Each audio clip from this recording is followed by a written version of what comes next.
Hi everybody, it's the Rundown Crew back with another Mariners post-game show. I'm Joe, this is Felipe, and we're going to start out with a clip a lot of you longtime Mariners fan will remember because this is how I feel about the loss today.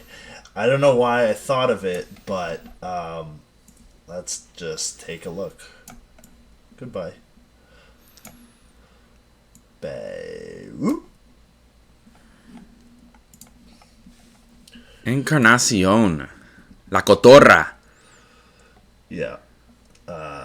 Raul Ibanez.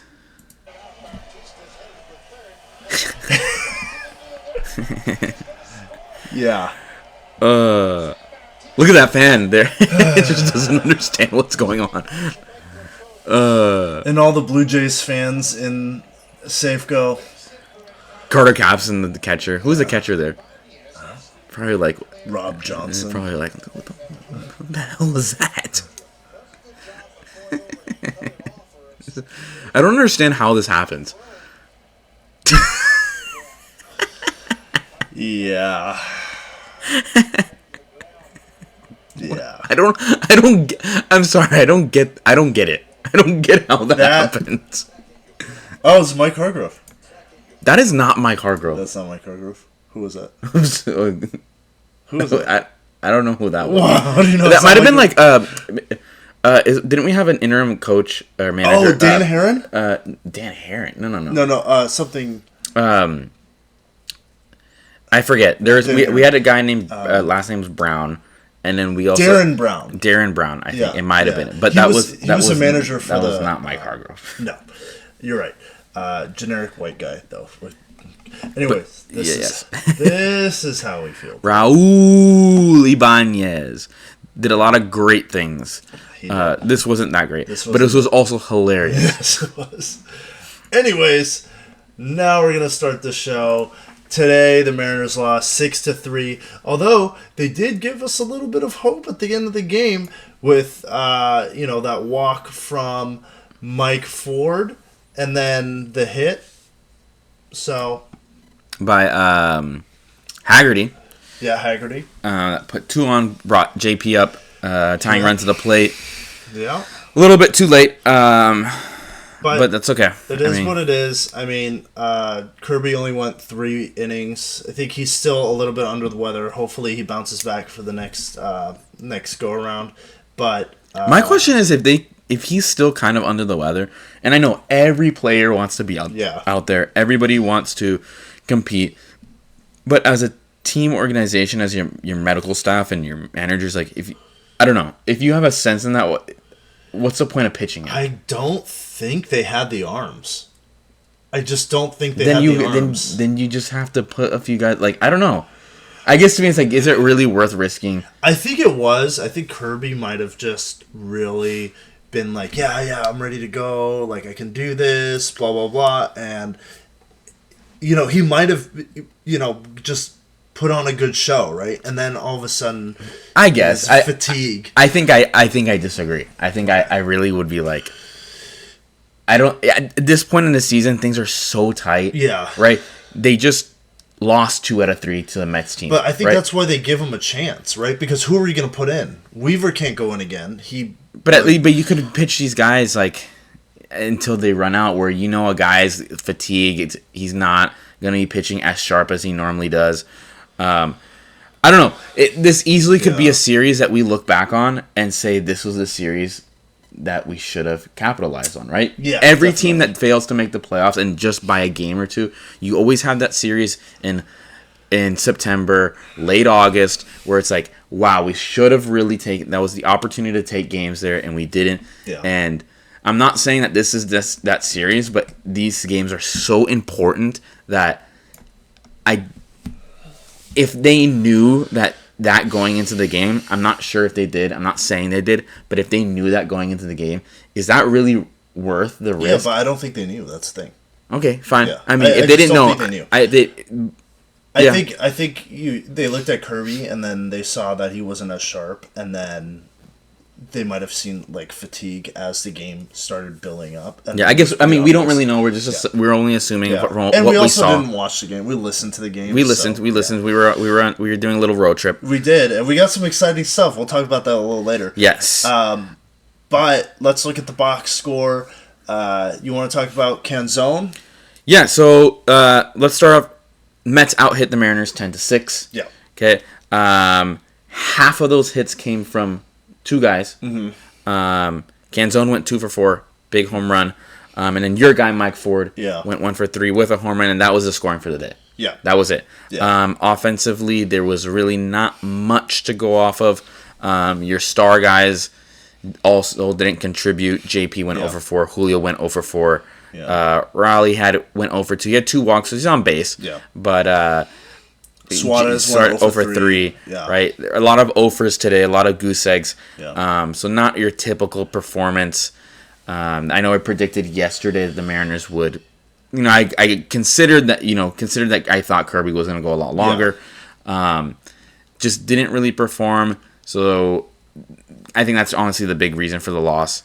Also, Alonso had 2 home runs on the other side, so that really propelled their offense. You can't really discount the Mets because they do have guys like Alonso in the lineup who can change. Francisco Lindor. Lindor, right? Yeah. So they're just like the Padres for us. I don't think the Mets, their talent really reflects their record. They could change the game, the course of a game at any moment. Yeah. But yeah, definitely a series. I think it's we'd love to sweep everybody, right? But I think it was realistic to say 2 out of 3 on the Mariners' favor, and instead it flip flopped for the Mets taking 2 out of 3. Yeah. Which makes things interesting in the race if we're gonna bring that up in a second. Texas won today, Houston lost, and the Blue Jays won. Yeah. So in the AL West, that gets really, really tight now because now everybody is within a game. Yeah. So let's look at that. As you said, the Mariners are 1 game ahead of both the Astros and the Rangers. As far as win division percentages, they didn't change that much from yesterday. But still in first place. Still in first place. That's what matters. Yeah. So you know what? At the end of the day, if at the last day in October 1st, the Mariners are up by 1 game, that's still first place. Yeah. So we're not going to hammer too much on the loss. They're not going to win them all. Yeah. It wasn't. We're not in a slide right now. I think, but. And hopefully we don't get into one, but I think we're fine right now. Yeah. The biggest thing is that the Astros and Rangers kick off a series against each other. Yeah. So that I think that's kind of the silver lining in all this. Yeah. Even though we lost today, even though we lost our first road series in the last 8 series, Astros and Rangers play each other for the next 3 games. So that can really tilt things, right? One of them sweeps each other, and all of a sudden they see themselves 4 games out. Yeah. Or they get 2 out of 3. One of these teams is going to be a little further out by Thursday. Yeah. So that's really nice to see, bearing that the Mariners also continue to maybe just take 2 out of 3. Yeah, that's going to be huge, especially since we look at the strength of schedule here. The Astros' strength of schedule actually went down a little bit, and the Rangers also as well, and the Mariners stay the same. After this next couple of series, as we look into the future, we have Cincinnati, Tampa Bay, LA, Dodgers, Oakland. We only have 2 more series against losing teams. Yep. So that's really going to be crucial coming up. But we just looked at the projections and the future schedule. Did you have anything else you wanted to add about the game today? Not really. I'm just going to Bill Belichick it. We're on to Cincinnati. And Cincinnati just picked up 2 players, one from the Yankees and one from the Angels. The first one we'll look at is Hunter Renfroe, who was actually pretty solid, 96 OPS for the Angels, slightly below average, but I know we we would be lucky to have a guy that's like right around average as, some extra filler in our lineup. I think there's a lot of average guys in the MLB that we would more than love to have on this team, right? Yeah, definitely. He's hitting .237 right now.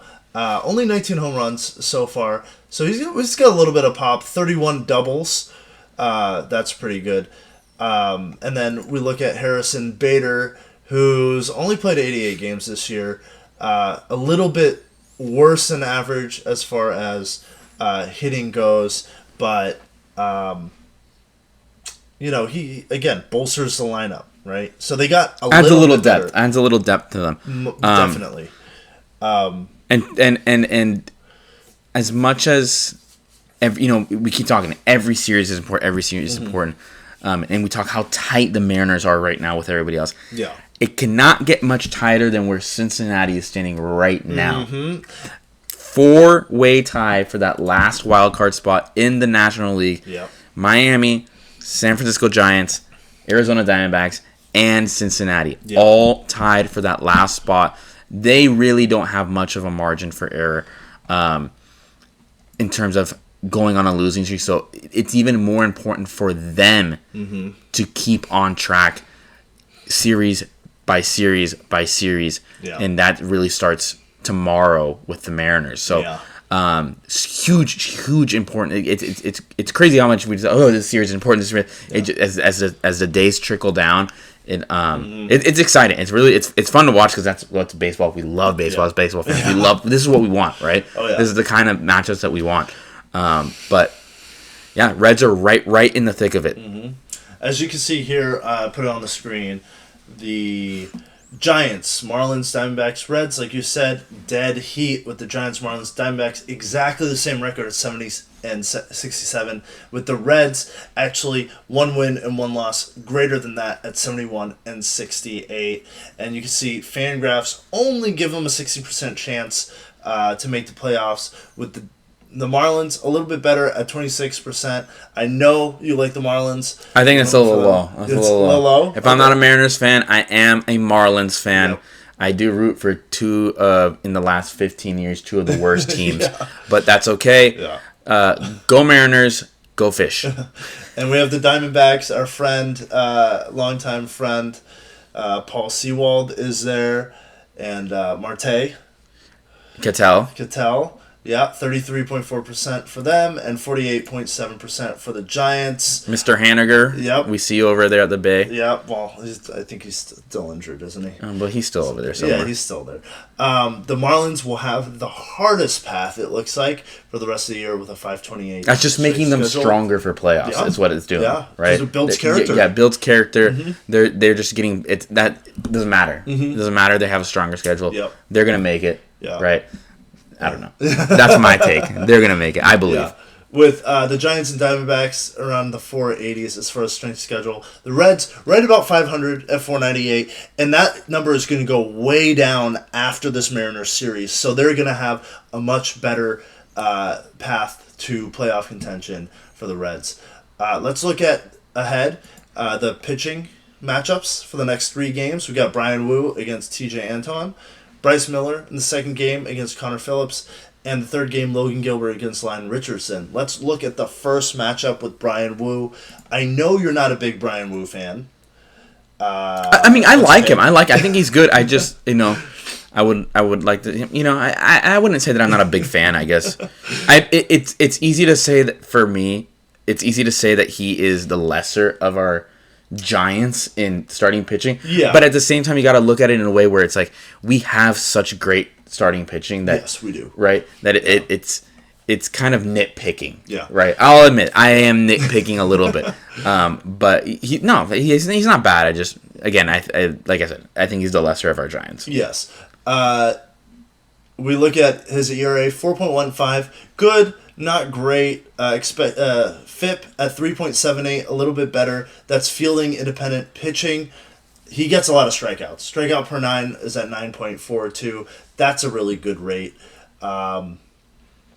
So he's been pretty solid, especially since he came back from injury. what do we expect from him? I think a little bit the same. I think Cincinnati's going to be a little different than some of the teams we've been playing just because they're so young, they're so new. They're tricky. They're a tricky team, and I think they're going to give us a little bit of trouble. I'm not going to lie. Yeah. I do think the Cincinnati series is going to be interesting in terms of us going back and forth with them. I think they're going to be trickier than people think. I wouldn't be too shocked if they even take a series. Yeah. I do hope the Mariners take 2 out of 3. I don't think they'll sweep. I really don't. But yeah, Cincinnati's going to be tough. I think they're going to be tougher than most people think. Who's going to be limit the walks, right? Just control the zone like they kind of have been mostly. Get the offense going a little bit. Get some contributions from that lower third of the lineup, and I think the Mariners should be set. But it'll be interesting. It'll be interesting. I really want to see. I'm really excited to see how Cincinnati plays. Yeah. And how they attack our pitching. Yeah. That'll be really interesting. As with all young teams are going to have growing pains, so you never know, on any given day how well they're going to play. They could strike out a dozen times in this game. Or, they could be really good. Yep. You never know.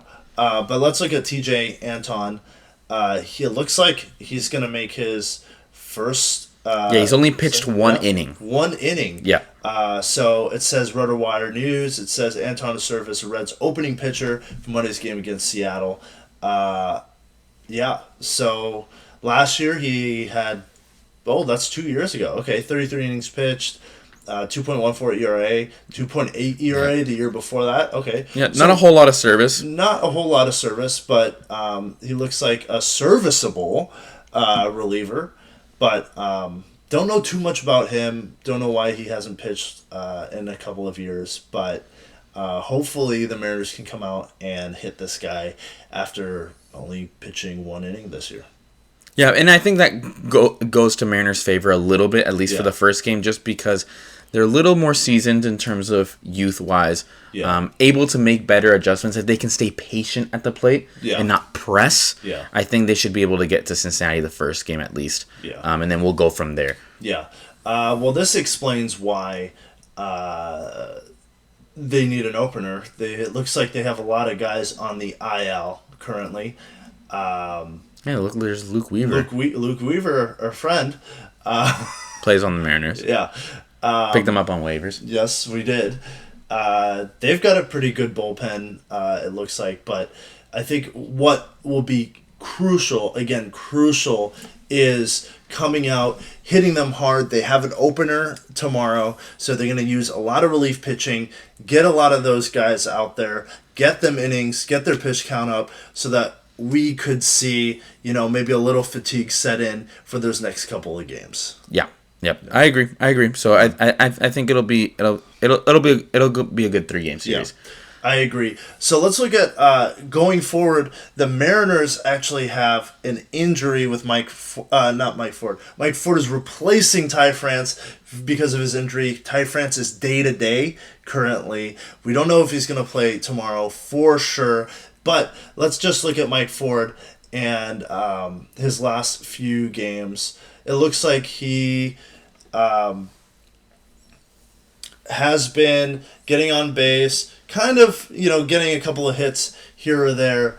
As far as season-wide performance, not a great batting average, but he does hit for power, got a 125 OPS plus, and I am specifically talking about Mike Ford because I know a couple of guys out there,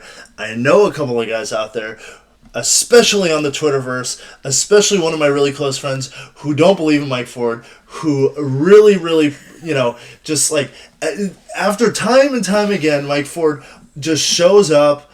They don't give him any credit. Well, here is your proof, right? 125 OPS plus. Let's look at the Mariners lineup. He's preaching, folks. He's preaching now. How many guys have 125 OPS plus on the team? Oh, look at that. One guy, Julio. Two guys. Julio and JP, of course. The face of the MLB and John Penis Crawford. Those are the only two guys that have greater than I'm going to add another guy there, Tom Murphy. Okay, Tom Murphy, but he's injured right now, right? Yes, Tom Murphy has been really good, but he's injured right now. So all of you guys who have been calling for Mike Ford to get demoted when Kelenic comes back, you guys really need to go stick your head in the sand, because Jared Kelenic, other than the first month of the year, has been probably one of the worst batters that we've had, and he deserves right now to go the way of Colton Wong and AJ Pollock. Okay, he needs to go get his head right, get his mental game down, because he's a young guy. He's got all the talent in the world, but right now he's not helping anyone, less himself, by throwing these tantrums, getting himself injured, and just being, who likes that kind of guy in the locker room when you don't know what kind of like bomb is gonna go off. You don't know. So he's not good for the team right now. He deserves to be down in AAA. They should keep him down in AAA as long as possible. But knowing the M's, they're gonna try to bring him up here, get him a bunch of playing time, which they shouldn't, because if you look at the other guys who have been filling in for him, Cade Marlowe, after calling him up, 109 OPS plus, not bad. Not bad. Just 2 points under Kelenic.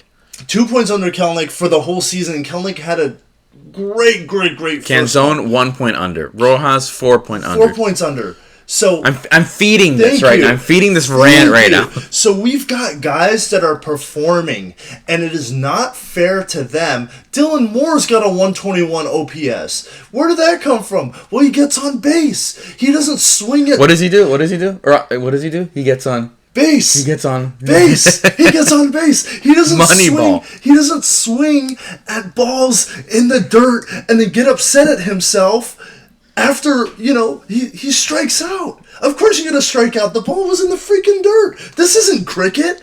Anyways, who out of these four guys, if Kelenic comes up, who out of these four guys are you going to take at-bats from and ruin team chemistry? They're playing really good right now, right? You don't want to fix something that's not wrong. I'm done. This is a great take. I really think that this segment we should name it just Mike Ford. I think. I mean, I hope he sees this. I'm a big Mike Ford fan. If I will give my child's first name. I will name my child after Mike Ford if he comes on the show and does a interview with him. Wow. Because you know what? I like those underdog guys, right? Mike Ford has been around. But I think that's you're going a step far here, right? You're really on Mike Ford. I don't know. I just I like guys who are like Geno Smith, right? I'll switch to football a little bit. Geno Smith came out of nowhere after years of just putting in the work. Great top prospect coming out. Just falling short of expectations, but putting in the work, staying in the league. You're comparing Mike Ford to Geno Smith? I'm not comparing him to Geno Smith. I'm just saying I like the underdogs. I like guys that can come up and perform when they're not expected to perform, right? And I really hope, if I'm wrong the rest of the year, if he strikes out every single at-bat for the rest of the year, you still can't miscount what he's done to this day and how he's helped the team as best as he possibly can. We don't have a great DH, right? We're playing. I'm just letting you go, right? I think this is your segment. I don't know. This is This is like the island of misfit toys, right? It's like the island of misfit toys, and we have this. We have a guy who just defies all kinds of expectations in Mike Ford, and he's out there, putting in the work and being a good team player and ready, we're just ready to play at a moment's notice. And he's just he's been pretty good for us. This is the biggest rant for a guy that's batting 229. This is amazing. This is so passionate. Yeah, and I'm not bashing on Mike Ford. I'm just so passionate for someone who's batting 229. I'm just saying. I'm on Mariners Twitter a lot. Okay, and everybody is calling for Mike Ford to get demoted. Mike Ford this, Mike Ford that, and Kelnick, whatever, whoever. And during the the trade near the trade deadline, Mike Ford and Colton Wong should get released. All of these things, and it's just like, okay, well, who are you going to replace Mike Ford with? Yeah, I mean, I think we don't have another option. Yeah, if there's a guy that we send down, if Kelnick was, I think it's Haggerty. Yeah. To me, he seems like the odd man out. One thing I'm going to add, unless you're going to keep going. No, I don't want to stop you. This is great. I love it. Is I really hope that they don't rush back Ty France. Yeah. Because I think his value healthy is so much more and greater at the end of September. Yeah. And towards, as we get to the end, than it is trying to rush him back. If we struggle against Cincinnati, fine. Yeah. If we struggle against Tampa, who's next, fine. Yeah. Our pitching is going to keep us in games. If our offense can't come through, that's fine. But I would rather have a healthy Ty France when it matters most at the end of the season than try to rush him and he doesn't get that thing healed. Because let's say Mike Ford doesn't pan out. Let's say we're not offensively smooth sailed like we have been in the last few weeks because he's not in the lineup. I just really hope they don't rush that. And maybe it's really not that big of a deal. Maybe they're just being precautionary. But if it's in a little higher end than that in terms of an injury, I just hope they don't rush him back. But Mike Ford. Look, okay. Joe is he's gonna give you one last thing, right? You have to go with the hot hand, right? We have players that have been really hot, and you just got to keep rolling with it. The last month, August 6th to September 3rd, Mike Ford's got an 819 OPS. Yes, his batting average isn't great, but he walked 8 times to 12 strikeouts. And, he's getting on base. And he's smacking the ball, right? 819 OPS. That's it. I think you give Billy Beane a run for his money. You know what? I really do. I think they really should have casted you and not Brad Pitt. Well, yeah, maybe. I think I look a little more like Billy Beane than Brad Pitt does. Maybe, I don't know. But, I understand why people don't really trust Mike Ford. Here, not great, right? Over here, not great. A little but over look here. At this. Mostly over here, not great. Not great, but, I mean... Not great. Not great, right? Here, not great. Not great. Most of everything is not great. Not great. But you know what? You like what you like. I like, folks. You like what you like, and you know what? Who cares what other people think? We have a perfect example here. Look, you give him more at bats, more playing time, right? Look at his rookie year, 137 OPS plus. Yeah, great. Not a great sample size. Fine. Not a great sample size, but it's not a tiny sample size either. You give him more at bats. These guys, if you're hot, you got to keep them rolling. You got to keep, and even if they're not hot, you got to give them playing time. You can't say, okay, here we're gonna play one game here. You got to, play one game here, and then expect guys to be, ready to play all the time, right? And perform well. This guy here, this guy here. Let's give him one at bat here and one at bat here. No. Okay, we're done. And I think with that, we'll just wrap things up. Yeah. This has become the Mike Ford show. Mike, I hope you see this. I really do. You've got your biggest fan right here. You've got your biggest fan. I am a fan of you as well. I think we've got literally number one over here. That's a little too much. But however, if you guys have been checking out the card pack opening, you know that I do collect baseball cards, and so today we went on a little adventure as he shout out to Brendan Washington. Yep, Brendan. We went to Brendan Washington. We went out to the Olympic Peninsula, and shout out to the Halfway House. It's not. First of all, trust. I've explained this a million times. It is not what you think it is. No. Go ahead. Yeah, it is a diner that is halfway, I believe, between two towns, right? And so Great pie. Great pie. Yes. Amazing pie. Amazing pie. Great people, small town people. That's why you didn't see me with my Aqua Sox hat today, because I actually... We bartered Yes. pie for a hat. Yeah, I've never done it in my life. Probably, I don't see myself in another situation ever doing that in my life. But it was great. Yeah. Three pies. Yep. Two ice creams. And a coffee for a hat. For a hat. It was a great deal. She was from Everett. Everett, Washington. Always, used to go to Aqua Sox games, and she liked the hat, so we, the barter system is still alive and well in parts of the U.S. But we got a few cards that I picked up at the gift shop that was connected, and we'll do a video on, on the haul today. So look out for that, and thank you for watching. I know I went a little bit off the rails, but we all do. That's why I kind of let you go. I just can't believe like a lot of these Mariners fans especially, right? And I see so much on Mariners Twitter, so much hate towards JP Crawford as well, who has been arguably our best player this year, right?